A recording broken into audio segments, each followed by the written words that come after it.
Estão vendo? Oi. Estou vendo. Está vendo? Então vamos lá, então vamos revisar esta aula. Essa aula não é minha, acho que está falando com alguma coisa, não deve ser Maxwell, né? É muito complicado preparar slide de cálculo numérico. Não que seja impossível, só vai demorar demais. Então, eu tentei procurar na rede aí, né, um material que fosse legal de se trabalhar, fosse um nível bom e fosse mais completo, né? Inclusive, esse material foi o mesmo que eu trabalhei na última vez que eu trabalhei com essa disciplina, né? Um material da professora aí da Universidade Federal Tecnológica do Paraná, Curitiba, beleza? Então, o que acontece? Esta aula, ela visa, né, introduzir esse conceito. Vou colocar aqui, não sei se ficou melhor. Esse conceito aqui, tá? Eu não sei se ficou claro para todos, né? O que significa isso, né? R$0 de funções, né? Quando a gente fala zero de funções, todo mundo acho que entende, né? Por exemplo, dada uma função afim, ficou chato, né? Isso amarelo aqui, então. Dada uma função afim, ixi, ficou pior.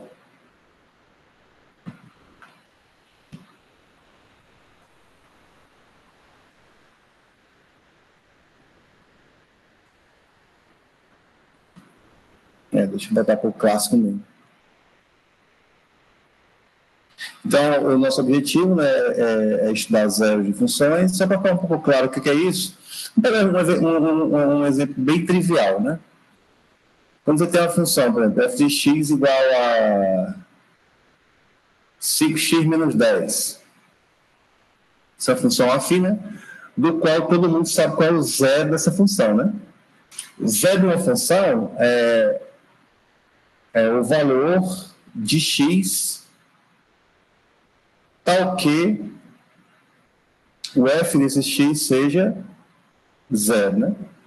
Então, no caso dessa função aqui, fica bem claro que o 2, né? Aqui fica bem claro que 2 é um zero de f, né? Só que em alguns livros vocês vão encontrar o título não dessa forma, vão encontrar o título cálculo de raiz ou raízes de funções, ou raiz de equações, né? Raízes de equações. Mas por quê? Por que pode ser esse título, mas também pode ser esse, ou qualquer um dos dois? Porque na hora que eu enxergo desta forma, eu estou enxergando como função. Então, por isso, zero de quê? De funções. No caso aqui seria o 2. Olha, é bom vocês tentar entrar pelo e-mail, né? Porque quem não vai entrar, aí eu toda hora vou ter que ficar adicionando pessoas pelo e-mail que foi cadastrado. No caso aqui, se eu, ao invés de olhar para isso aqui desta maneira, eu queria olhar só para isso aqui, ó. Porque eu não quero um x, só que o f de x seja zero. Eu quero que isso aqui seja zero. Se eu já olho desta maneira, aqui já não é mais um olhar para funções, é um olhar para quê? Para equações. Aí aqui em equações faz sentido falar em quê? Raízes de equações. Então, ora, a gente vai estar vendo como função, ora como equação, tá certo? Mas ambos têm o mesmo objetivo, né? Porque qual é o zero dessa função aqui? 2. Qual a raiz dessa equação aqui? 2. Então, é a mesma coisa, entendeu? A questão é que olhar para de baixo, para a equação, ou olhar para a função, onde em ambos, você tem o objetivo de encontrar o zero e o outro a raiz, isso é indiferente. Então, o objetivo deste assunto é determinar valores aproximados para as soluções de equações da forma. Veja que ele falou lá em cima funções, né? E aqui embaixo ele falou de equações. Eu tenho que ter cuidado, né? Por quê? Nesse contexto aqui, zero de função ou raiz de equações, Sinônimos, entendeu? Para determinar valores aproximados para as soluções de equações da fórmula.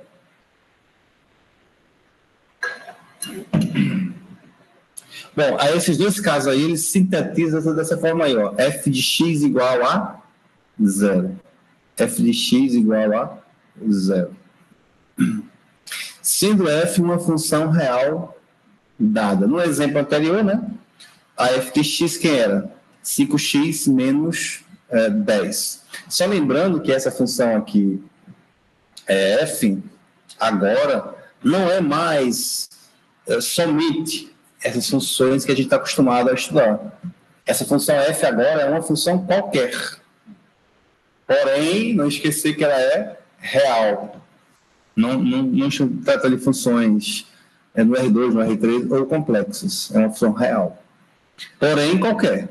Né? Ela pode ter uma cara extremamente feia agora. Então, não vamos nos limitar a estudar agora funções do segundo grau, do primeiro, logarítmica, não. Agora que é qualquer tipo de função. Então, não esqueça de um detalhe. O objetivo é encontrar valores aproximados para quem? Para tais raízes, né, de tais equações. Certo? Ou seja, você não vai obter o valor exato, não. Você vai obter uma aproximação para as raízes, né? Que no caso seriam as soluções da tua equação, né? Aqui, esse texto ele pôs uma motivação, né? Vamos ver qual é essa motivação. Você está planejando, você está projetando um tanque esférico para armazenar a água para uma pequena vila em uma região em desenvolvimento. O volume de líquido que ele armazena pode ser calculado por... Então, aqui é o volume de líquido, né? O volume de líquido que depende de quem? De R de H. Quem é R de H? V é o volume de líquido, H é a profundidade da água no tanque, ou seja, é o nível da água no tanque, e R é o raio do tanque, tendo visto que o tanque tem um formato esférico. Então, o volume é dado por esta expressão, ou seja, R é fixo, né? R é o raio do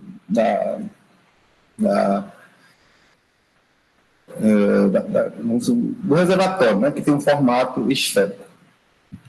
E o H é o nível da água. Então, o volume de água é dado por esta expressão que vocês aí estão vendo.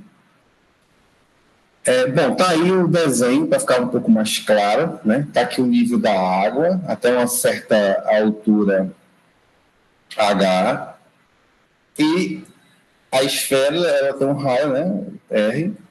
Portanto, o volume é dado pela expressão anterior. A pergunta é, se o R, né, se o raio for 3 metros, né? Até que profundidade o tanque deve estar cheio para que ele armazene 30 metros cúbicos. Na expressão anterior, nós vimos que as variáveis do nosso problema é V, H e R. O R ele deu e o H ele deu. O V. Portanto, o valor desconhecido aqui seria o H. E, portanto, gente, o que você vai fazer é pegar... Deixa eu copiar aqui. Decore aí para mim, diga para mim. Pi H ao quadrado, 3R menos H sobre 3.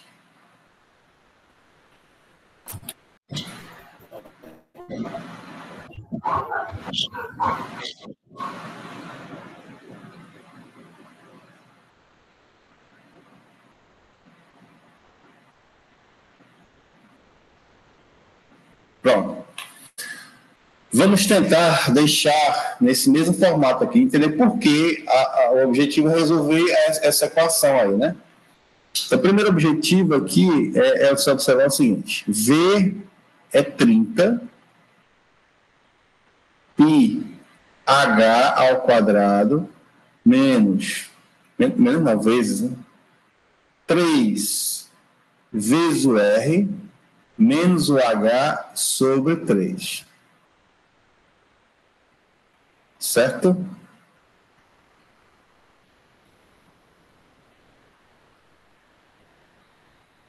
Estou vendo aqui que não substituiu aqui o H, não. Vamos lá. Então, tem nenhum V, né? Então, já que não substituiu, então vamos fazer de forma literal, então, para ficar compatível aqui. Então, para ficar compatível aí, o que a gente vai fazer aqui? O volume vai ser π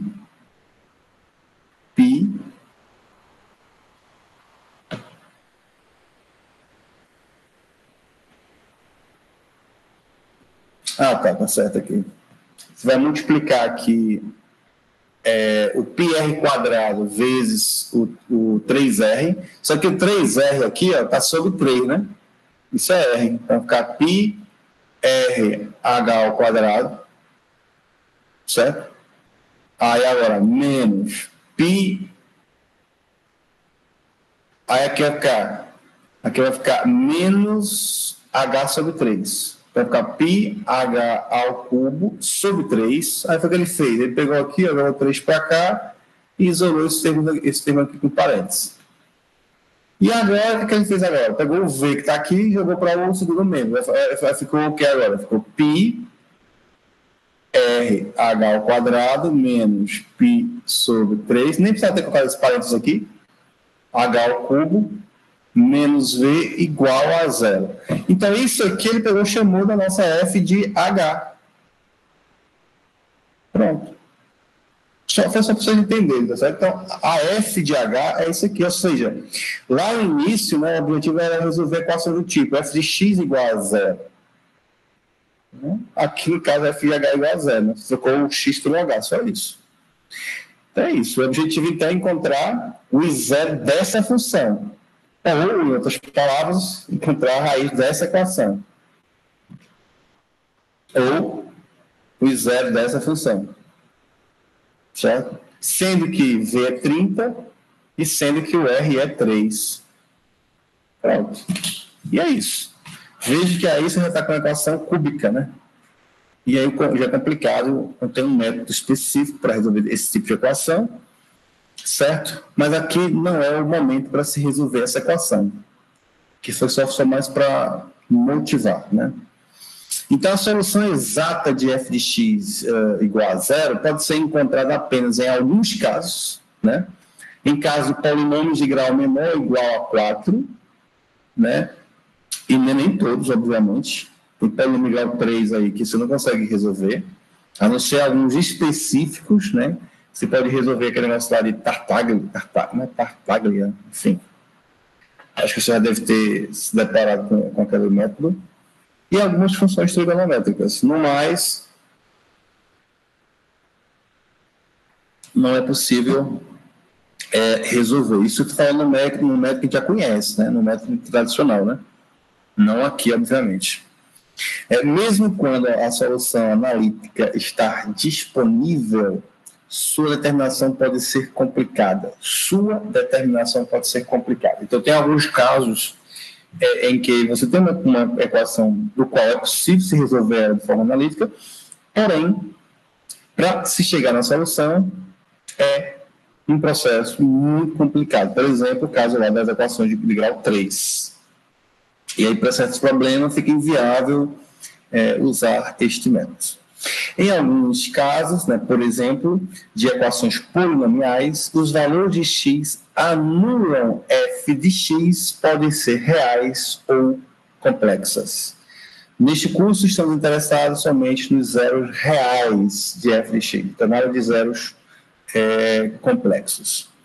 Graficamente, os zeros reais são representados pelas abscissas dos pontos onde uma curva intercepta o eixo x. Vocês já estão cansados de saber, né? Está aqui um exemplo disso. Você tem um gráfico, uma função qualquer aí, né? Onde uma informação importante é que esse ponto aqui, que é um ponto de intercepto com esse x, né? É um ponto onde tem um zero da função, ou seja, é um x tal que o f dele é zero, né? idem para cá e idem para cá. Isso é que a gente já... enfim, é um conhecimento que a gente já sabe, né? Já veio do ensino médio, né? No caso em específico, essa função aqui ela teria 3 zeros reais, né? Se esses fossem, obviamente, só os únicos pontos interceptos com eixo x, então as raízes seriam esse ε1, ε2 e ε3. Idem para cá, se os pontos interceptos fossem só esses dois, então esse seria um zero e esse seria um outro zero da função, não é isso?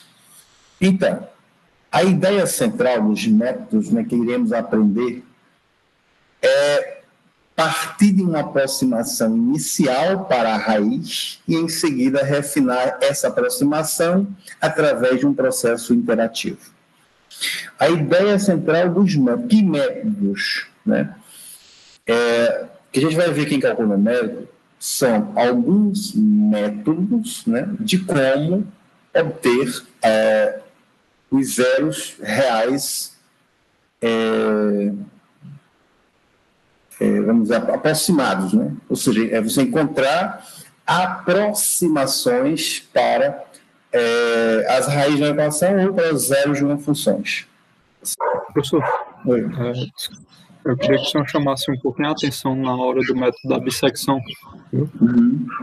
Que eu estava com algumas dúvidas. Já que você falou do método da bissecção, a ideia central dos métodos, né? Então, quer dizer o quê? Que aqui em cálculo numérico, a gente vai estudar alguns métodos, né? Então, mais na frente, a gente vai chegar a estudar detalhadamente cada método específico. Um deles é o que o Maxwell falou, que é o método da bissecção. Então, assim, os métodos, né, constam de duas fases. Ou seja, qualquer método consta dessas duas fases. Primeira fase, a fase da localização das raízes, né, ou isolamento das raízes. Consiste em obter um intervalo que contém a raiz. Não importa a amplitude desse intervalo. A ideia é você encontrar um intervalo que contém uma dada raiz no qual se almeja obter, né? Então, a gente vai ver um pouco mais aqui, logo mais, como é que faz para localizar essas raízes. O segundo método é o refinamento. Consiste em escolhidas aproximações iniciais para o intervalo da fase 1, melhorá-las sucessivamente até se obter uma aproximação para a raiz dentro de uma aproximação epsilon pré-estabelecida. A gente tinha visto, né, anteriormente a questão do erro, né? O erro, em outras palavras, não é mais do que isso aqui, é a precisão. Então, no caso aqui, está estipular o erro que a gente quer. Eu queria que o erro fosse, sei lá, 0,001, 0,005, 0,002. É essa aproximação aí.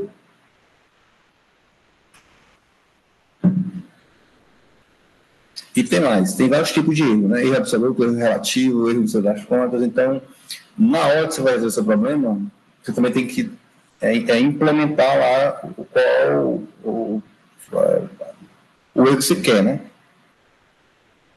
Então, fase 1. Isolamento das raízes. Nesta fase é feita uma análise teórica e gráfica da função f de x.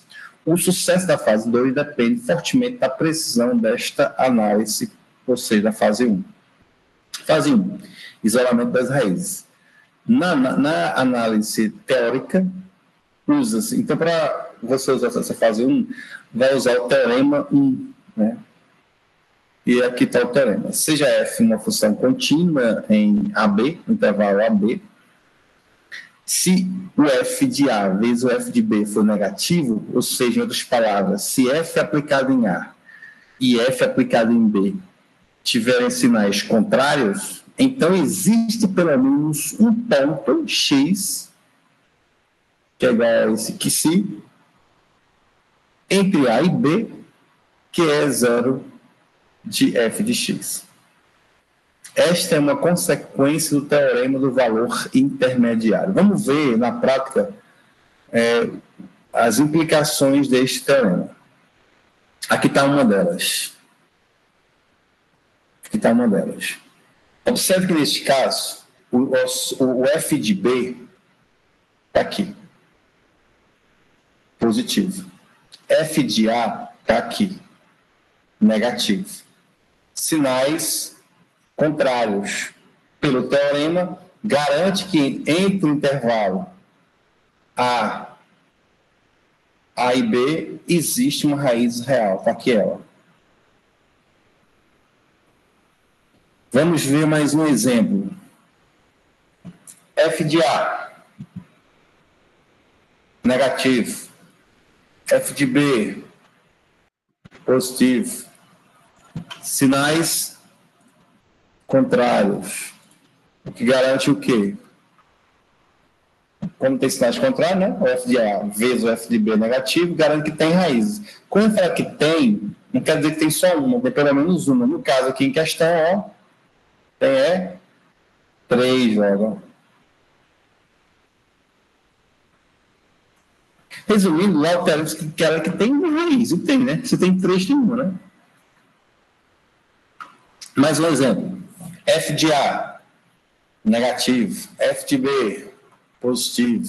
Contrários. Cara que tem raiz, de fato tem. Aqui no caso em questão tem quantas? Tem 2 raízes em questão. Sobre as hipóteses do teorema 1, né? Se f de linha de x existir e preservar o sinal no intervalo AB aberto, então este intervalo contém um único zero. Olha que legal. Olha que legal. Preservar todas as hipóteses do teorema 1, se a minha função f ela existir, a primeira derivada, e esta preservar sinal durante todo o intervalo aberto AB, isso garante que naquele intervalozinho AB vai ter somente um único zero de f de x. Certo? Vamos ver isso aqui na prática. Observe o seguinte. A função, pelo menos nesse intervalozinho AB, a função ela pode não ser derivável, viu?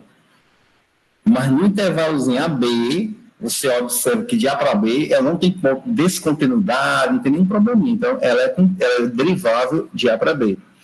E mais especificamente, de A para B, olha, você sabe que a derivada, né, de uma função no ponto, ela dá o coeficiente angular da reta tangente, né?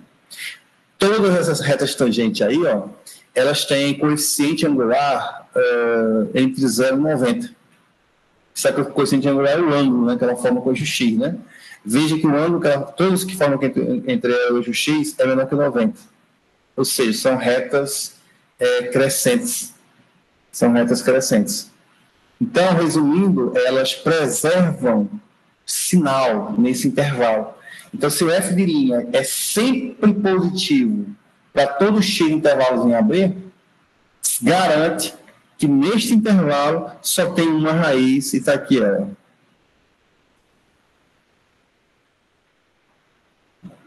Beleza? É isso. Isolamento das raízes.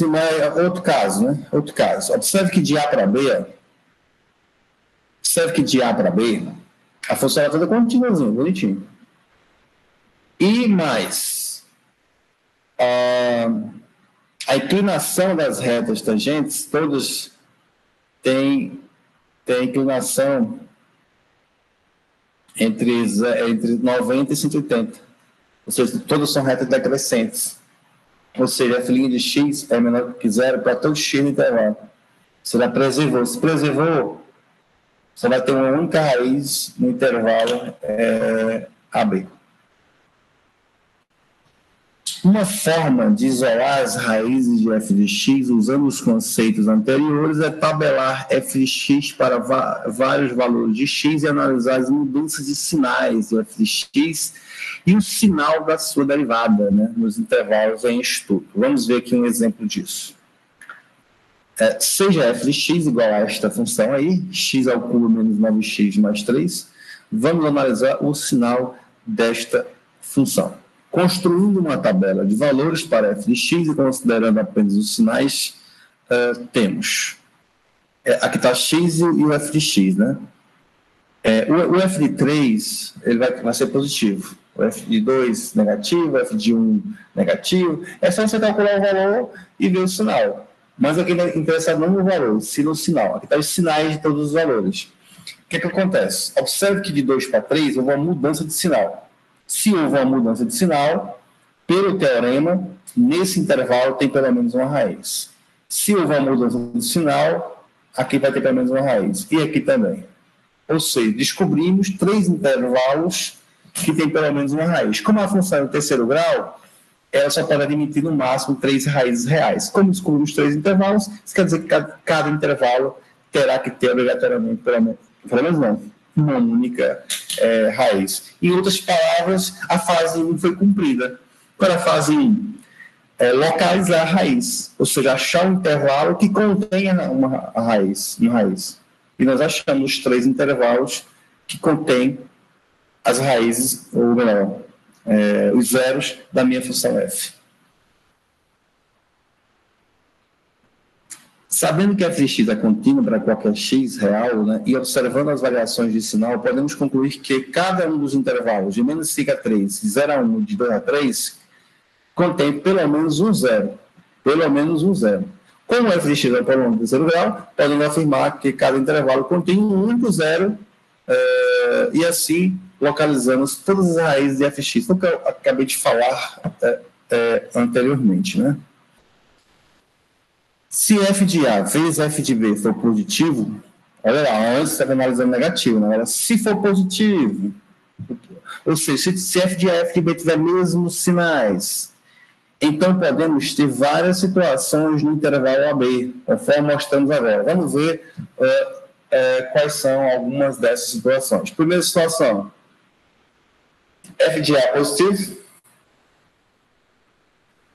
f de B, A positivo, f de B positivo, ou seja, mesmo sinal. O que acontece? Pode ter nenhuma raiz. Se f de A for positivo, f de B positivo, ou seja, tem o mesmo sinal, pode acontecer de ter duas, mas poderia passar por aqui, subir lá em cima de novo, voltar e ir para lá de novo. Resumindo, pode ter duas ou várias. Mais um exemplo. F de A positivo, F de B positivo, mas só teve aí o quê? Uma única raiz. Bom, a análise gráfica da função f de x ou da equação f de x igual a zero, né, é fundamental para se obter aproximações para a raiz de uma função.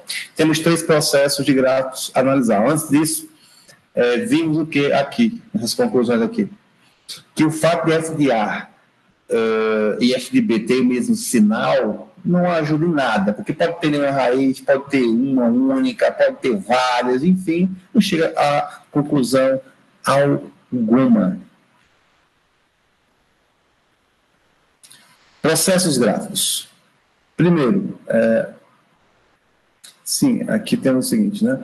A análise gráfica da função f de x ou da equação f de x igual a zero é fundamental para se obter aproximações para as raízes. Em outras palavras, gente, para não confundir muito aqui, nós vimos anteriormente, neste exemplo 1 aqui, como achar os intervalos que contêm a raiz, só que através de uma tabela. Agora vamos fazer o mesmo procedimento, achar os intervalos que contêm a raiz, porém agora não mais com uma tabela, e sim com um gráfico. Esboçar o gráfico, analisar o comportamento da função que envolve o domínio da função, pontos de descontinuidade, intervalo de crescimento e decrescimento, pontos de máximos e mínimos, concavidade, pontos de inflexão e assintota da função. Ou seja, bem-vindos aí a cálculo 1. Cálculo 1, né? Logo no iníciozinho, né? Enfim, é isso. Acho que é cálculo 1, você estuda lá como achar os pontos de máximo, de mínimo, ponto de inflexão. a síntese da função e essas coisas todas. Através da equação equivalente g de x igual a de x, a partir da equação f de x igual a zero, obter a equação equivalente g de x igual a de x, mostrar os gráficos das funções no mesmo eixo cartesiano e localizar os pontos onde as duas curvas se interceptam. Pronto, são as duas formas, né? Nós não temos entendido a última, eu vou explicar quando realmente vier o momento. Então, vamos lá. O primeiro caso é por gráfico, né? Vamos explicar isso por exemplo. Suponha f de x igual a x log de x menos 1. Então, queremos encontrar x, ou seja, o zero dessa função, né? Veja, uma maneira era usar o quê? Essa parte aqui, esboçar o gráfico, era uma maneira. Só que esboçar gráfico de funções, depende da função, não é tão simples, né? Algumas são, outras não. As que foram mais complexas, você pode usar esse artifício, que é o da equação equivalente. É dar uma função f de x igual a f de x igual a de x, você supor essa igualdade de funções. Como assim? Como é que se usa na prática? Olha como é na prática. Você está com isso aqui, não está? X log de x menos 1. Eu poderia passar 1 para o segundo membro e poderia passar o x dividido e ficar com isso, não poderia? O que eu faço aqui agora? Estou com a função do lado esquerdo e estou com a função do lado direito. Eu pego essa função do lado esquerdo, chamo de f, pego essa função do lado esquerdo e chamo de g. É isso. Eu estou aqui com f de x igual ao log de x e g de x igual a 1 sobre x. E o que eu tenho aí é que f de x igual a g de x. Ou seja, ao invés de usar a função f de x igual a 0, eu vou usar, eu confundi aqui, né? Está aqui g e h, g e h, g e h, g e h. Aí eu vou usar g de x igual a h de x. Mas por que isso, professor? Porque agora é mais fácil plotar esse gráfico e ver os pontos de interceptos. O ponto intercepto é exatamente o ponto que faz com que isso aqui seja igual a zero. Ou que isso aqui seja igual a isso. Ou seja, resumindo, os pontos interceptos aqui são exatamente as raízes disso aqui. Ou seja, está aqui, ó. Essa funçãozinha lilás é a logarítmica e a outra é a 1 sobre x. Aliás, ao contrário, né? A g de x é a logarítmica. Isso, e a lilás é 1 sobre x. E aí, onde elas se cruzam, que é um ponto só, ali fica localizada a sua... enfim, o zero da função inicial que nós queríamos. Ou a raiz da equação associada, né? E aí, com isso, gente, fica bem claro qual é o intervalo que contém essa raiz. Por exemplo, 2 e 3. Então, verificou-se que a raiz que a gente quer, tanto quer, ela está nesse intervalo aqui, ó. Isso é o que importa para a gente. Então, fase 1 foi cumprida, que é o quê? Localizar a raiz. Localizar a raiz é determinar um intervalo do qual contém esta raiz, do qual desejamos calcular. Então, foi feito isso aí para o caso anterior. Mais um exemplo. Os gráficos computacionais podem tornar mais rápidos e melhores seus esforços para localizar as raízes de equações. Veja no caso dessa função. f de x igual a seno de 10x mais cosseno de 3x. Né? Tem diversas raízes do intervalo x igual a 0 a x igual a 5. Use gráficos computacionais para adquirir percepção do comportamento desta função. Em caso que ele não fez, né? Mas a gente poderia até fazer, né?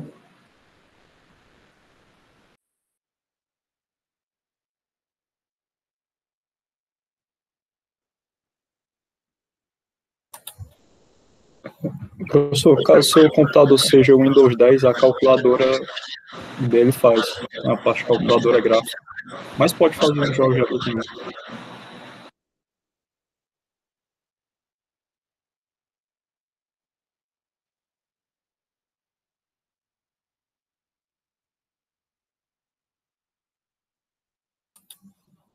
Não, o senhor tem que selecionar lá em cima. Isso.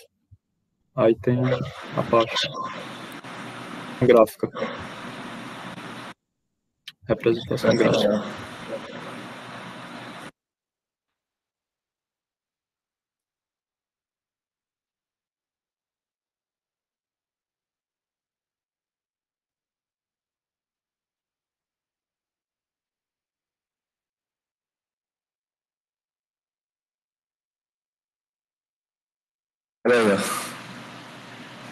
Veja, né, que a raiz nós queríamos de fato, né, está entre 2 e 3, né? E mais precisamente, olha o valor dela. 2 ponto...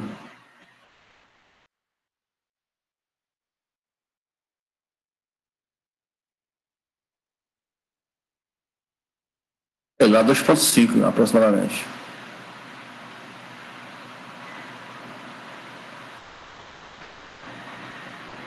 Aproximadamente 2,5 a raiz dessa bicha.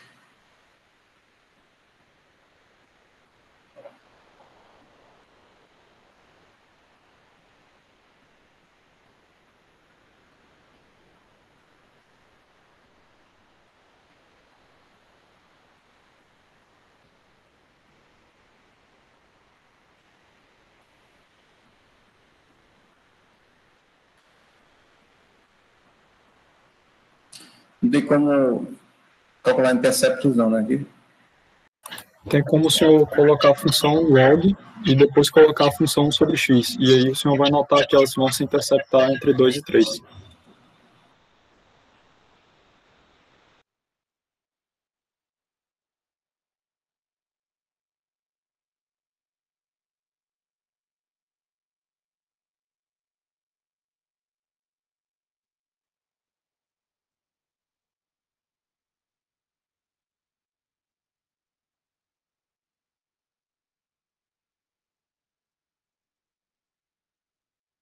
Aí, ó.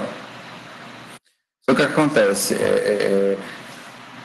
Isso que não é resposta, entendeu? Se eu botar um gráfico, isso não é resposta exata.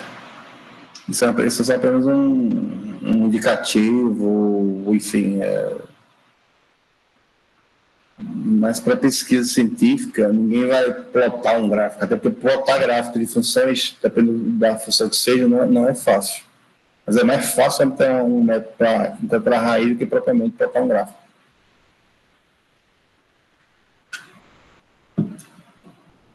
Só que é somente para ter uma ideia de como é que funciona o negócio, né?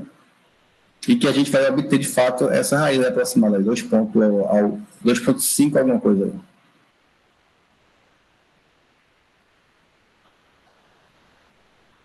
Agora vamos para a fase do refinamento.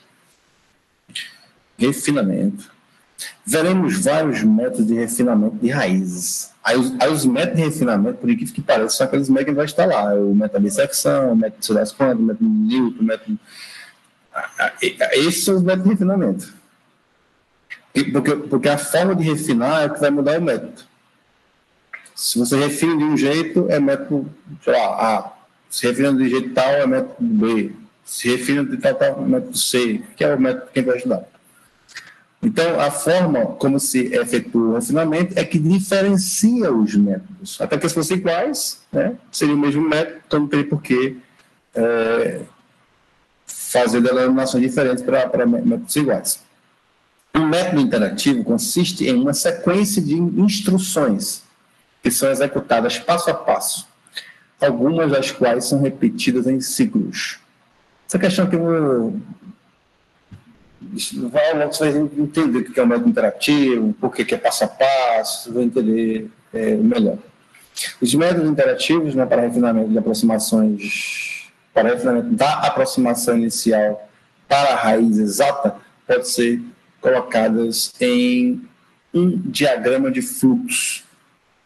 Tipo, no início tem o método inicial, né, tem os dados iniciais, aí calcula esses dados iniciais, aí se a aproximação estiver ok, aí para-se o caso, né? Então essa aproximação já está próxima da raiz exata, parou, Então, chega a ser os finais do cálculo. Não acabou a aproximação, aí calcula-se, né, novamente, só que agora para uma nova interação. Aí fica esse ciclo aqui, ó, vai, até chegar aqui no ponto em que diz, agora a aproximação que eu quero está próxima o suficiente da minha exata. Tá. Atingiu lá o erro que eu quero, a precisão que eu quero, atingiu. Aí tem que parar, né, com fim de cálculo. Só que em trabalhos científicos, né, esse número de interações aqui, ele pode ser da ordem de 1 milhão, 2 milhões, ou até, dependendo do contexto,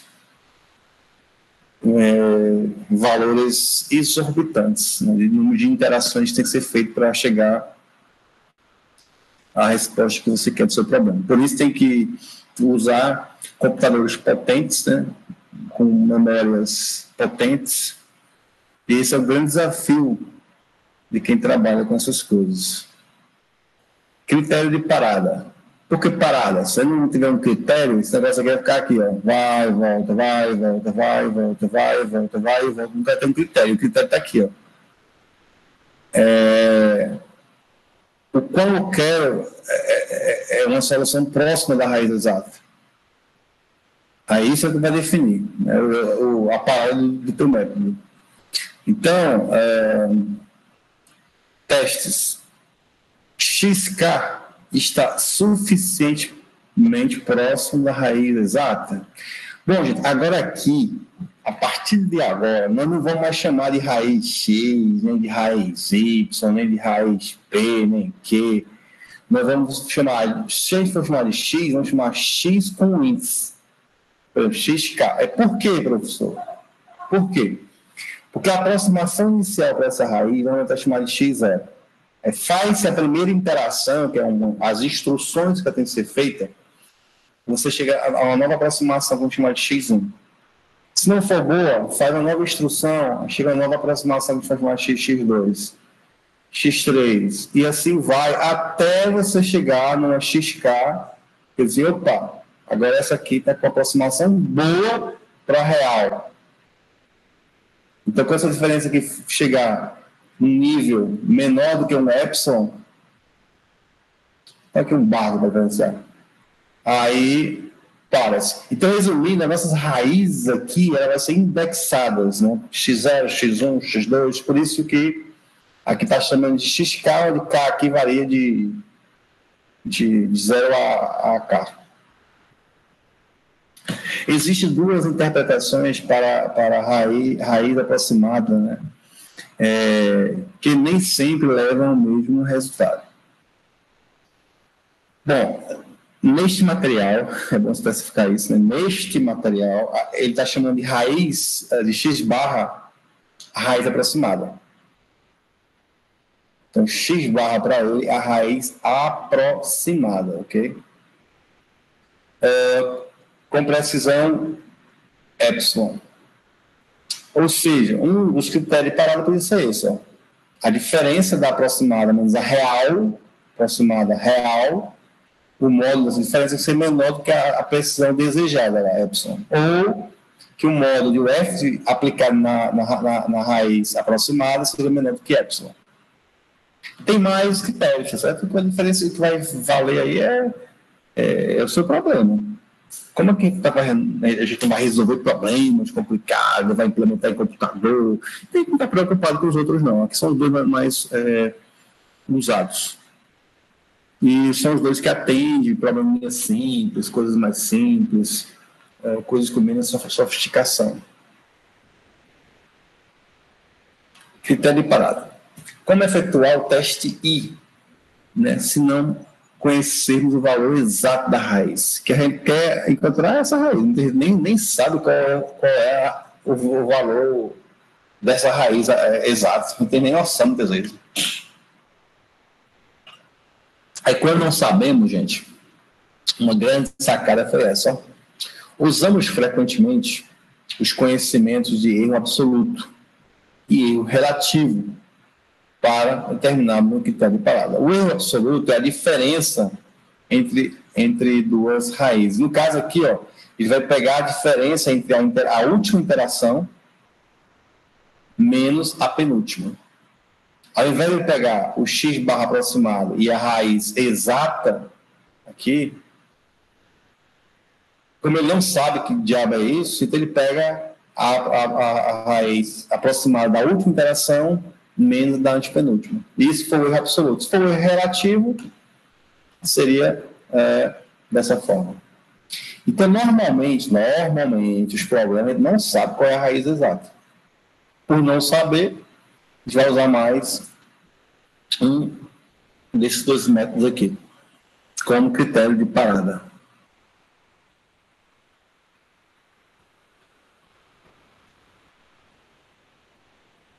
Nem sempre é possível ter as exigências I e 2I satisfeitas simultaneamente. Bom, depois eu analiso esses gráficos aí. Vamos para fechar essa parte aí. Em programas computacionais, além do teste de parada, usado para cada método, deve-se ter o cuidado de estipular um número máximo de interações para se evitar que o programa entre em looping. O que é isso? Pode ser que para o computador chegar na resposta mesmo que se quer, com aquela precisão desejada, ele tem que fazer bilhões e bilhões de interações. E aí, meu amigo, ele vai precisar trabalhar aí dias e dias e dias. Então, para evitar isso, normalmente você joga lá para o problema um certo número máximo de interações que o computador tem que fazer. Tipo assim, não atingiu a precisão que eu quero, mas atingiu um certo número de interações, para. Entendeu? Mais ou menos isso. Pare, não atingiu lá, então mais pare, porque já chegou aqui no limite de interações. Bom, aí agora, né, vamos ver, ou estudarmos especificamente os métodos interativos para a obtenção de zeros reais de funções reais. E esses são os métodos que nós vamos estudar, né? Primeiro método, o método da bissecção. Segundo método, o método da falsa posição. Terceiro método, o método do ponto fixo. Quarto método, o método de Newton-Raphson. E o último método, quinto, o método da secante. Se eu não me engano, na última aula, nós vimos, eu soltei o método da bissecção. Como é que nós temos tempo ainda, então vamos revisar o método da bissecção. Aí eu vou gravar a aula do método da falsa posição e do ponto fixo. E depois eu marco uma nova aula no Meet para refrisarmos essas aulas. Que eu acho que quando eu falo aqui, e você já tem visto a aula, eu acho que acaba completando mais aí como eu posso dizer, fechando mais o conhecimento de vocês. Às vezes eu falo de uma maneira, lá eu falo de outra, e pode ser que com isso encaixe. Aí vocês acabem aprendendo melhor.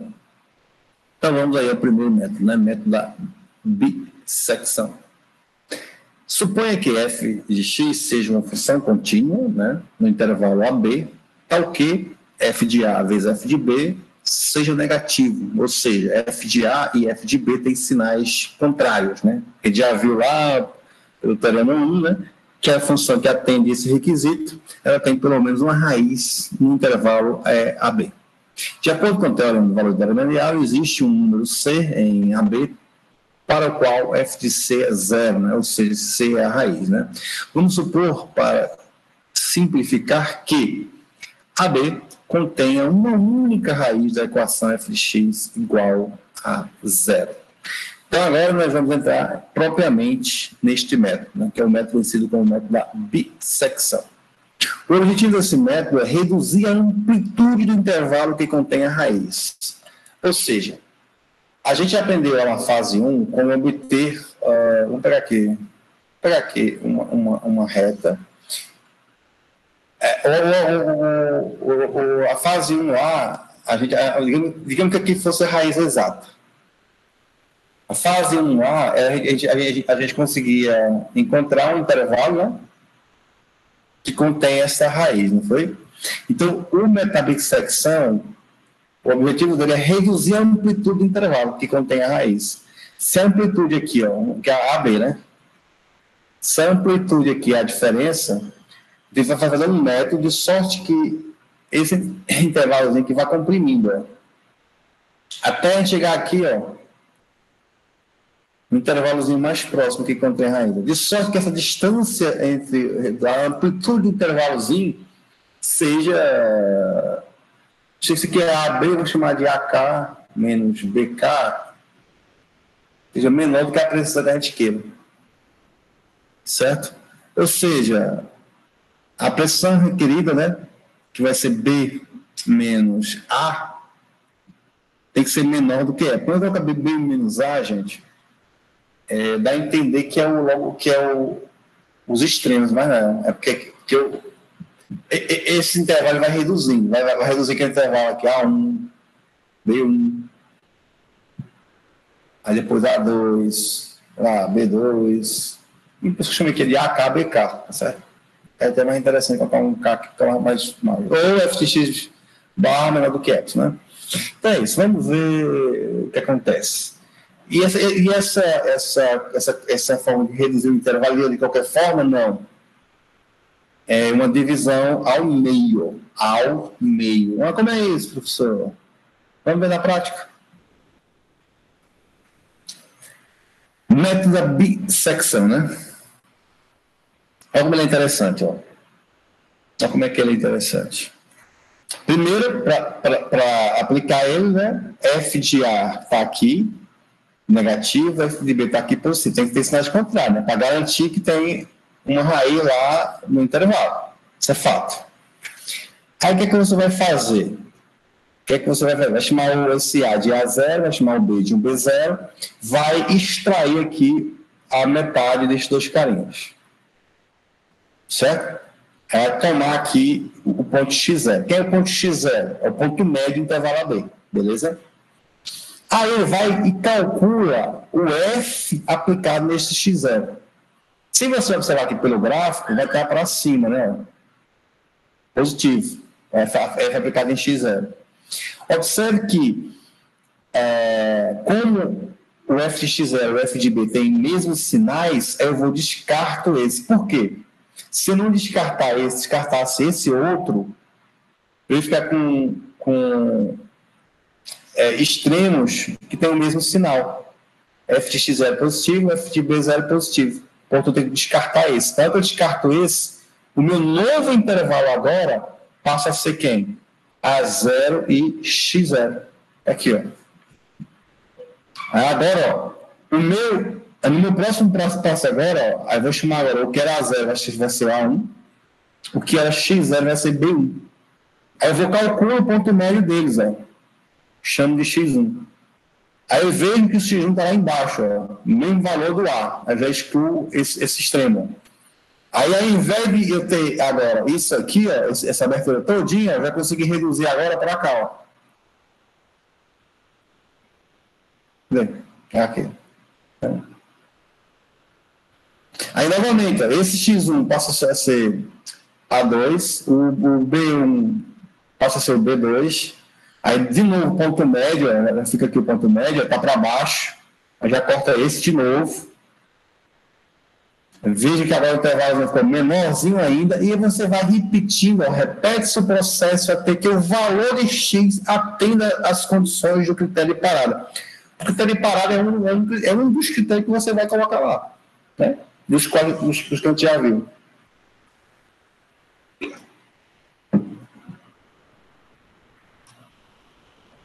Bom, isso aqui é meio chatinho, tá bom? É o que está lá em cima. Mas vou só explicar só um caso. A gente viu aqui que F de A é negativo, F de x0 é positivo, o outro é positivo. Está aqui, ó.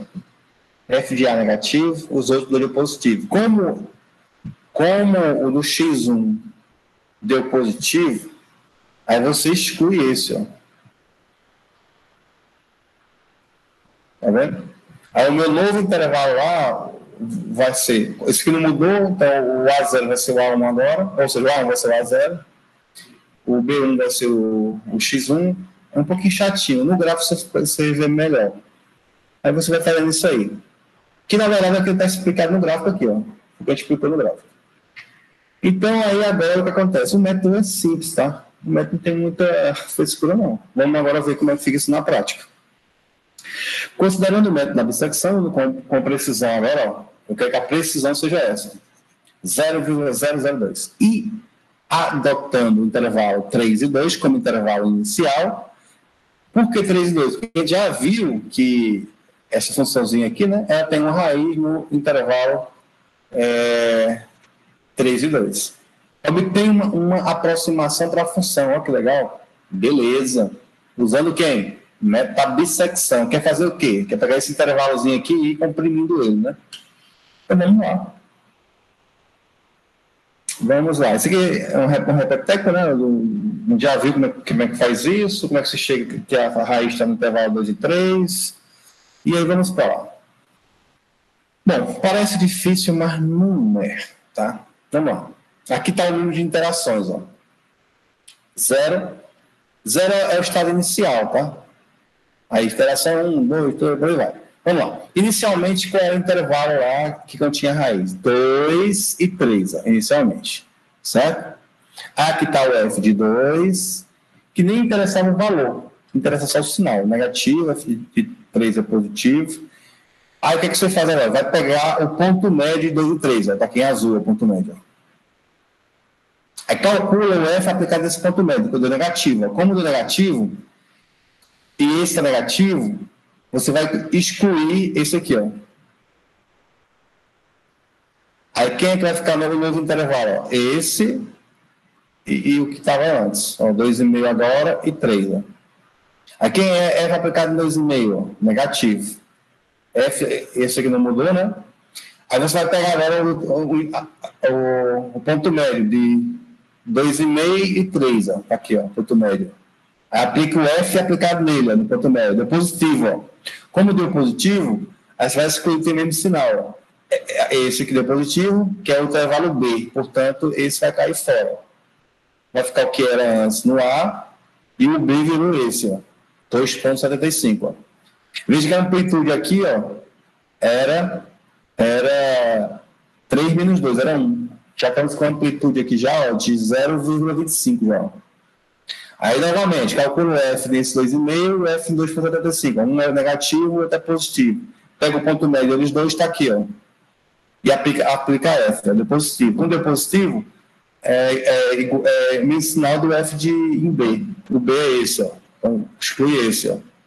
Então, ficou o mesmo desse e veio esse aqui para cá, ó. Novamente, calcula os valores, ó.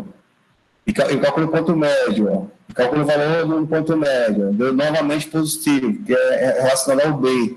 Mesmo sinal do F de B. Portanto, exclui esse, ó. Portanto, o novo intervalo vai ficar 2,50 e o ponto médio, ó.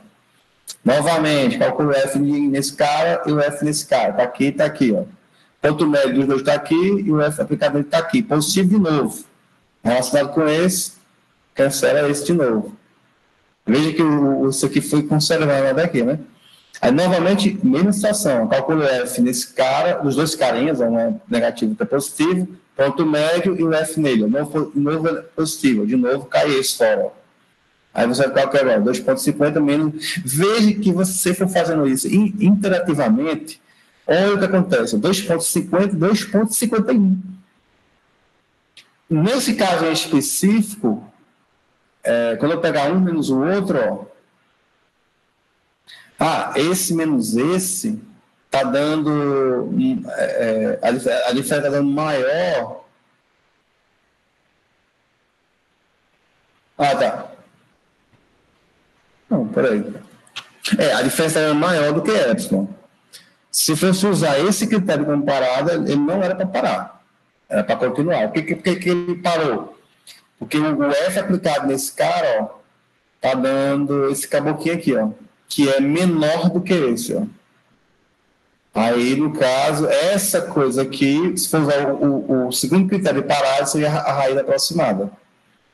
Mas se porventura você quiser que atenda os dois critérios simultaneamente, você continuaria, ó, até que essa diferença aqui seja menor do que o critério de parada. Aí, neste caso, se você continuar, a tua raiz vai ser o ponto médio, ó.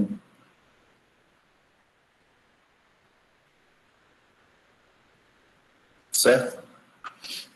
E antes, a raiz estava sendo essa, antes, ó. Aí alguém poderia, mas eu não queria que fosse 0,02, eu queria que fosse menor, 0,0002. Sim, aí você só ia fazer mais interações, mas você ia chegar no seu objetivo. Não que ele fosse menor ainda, você só ia fazer mais interações, mas você continuaria a chegar no seu objetivo. E é isso. Tá? Então, resumindo, deu o quê? 2,50684, né?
Legal.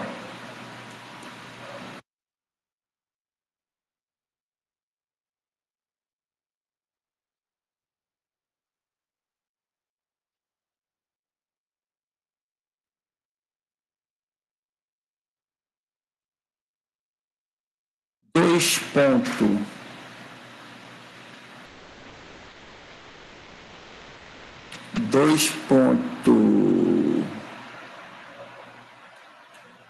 Então, 2,500685.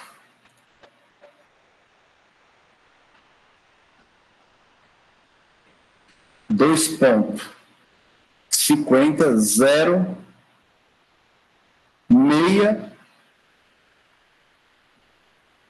0685, vai ficar 84. Tá vendo? Mas se eu quisesse mais precisão, aí eu podia continuar. É só continuar e ter mais precisão.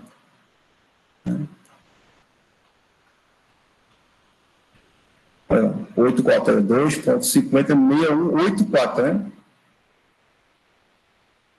Aí, ó.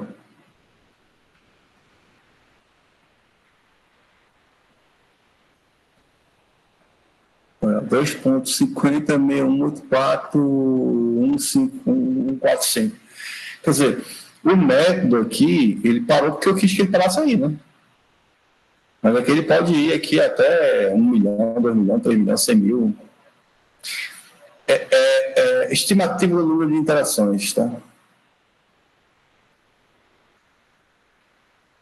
A estimativa é essa bem aqui, ó. É se você impor isso aqui, ó. Aí você vai... Como a gente já sabe a precisão, né? Você vai determinar, né? Quer que a precisão seja tal. Você já sabe quem são os intervalos, né? Aí o valor de custo aqui é o K. Aí você acha o K e aí você vai achar a precisão para uma dada vai achar o número de interações para uma dada precisão. Então, se eu quero que a precisão seja tal, eu quero que a precisão seja a precisão tal. Então, obviamente, eu vou ter que fazer uma de interações X. Se eu quiser aumentar a precisão, eu tenho que aumentar o número de interações. Portanto, se K satisfaz a relação anterior, ao final da interação K, teremos um intervalo AB que contém a raiz que C. Tá ok, para todo X pertencente a AB, implica que essa diferença vai ser menor do que a diferença dos extremos, que é menor do que a precisão. Aqui está o algoritmo, ninguém vai estudar o algoritmo, porque ninguém vai implementar em computador. Porque se fosse implementar em um computador, mas ninguém vai fazer isso. Conhecimentos limitados, né, em computação. E aqui é o passo para implementar o critério de parada, né? Então, cuidado. Podem ocorrer sequências, né, em que as diferenças convergem para zero, enquanto a própria sequência diverge. Então, pode ser que essa diferença convirja, mas a sequência não. Pode ocorrer de f de x n estar próximo de zero, mesmo quando f de x for suficientemente diferente de f de x. Sem outras informações sobre f, né, ou x, o melhor critério seria este.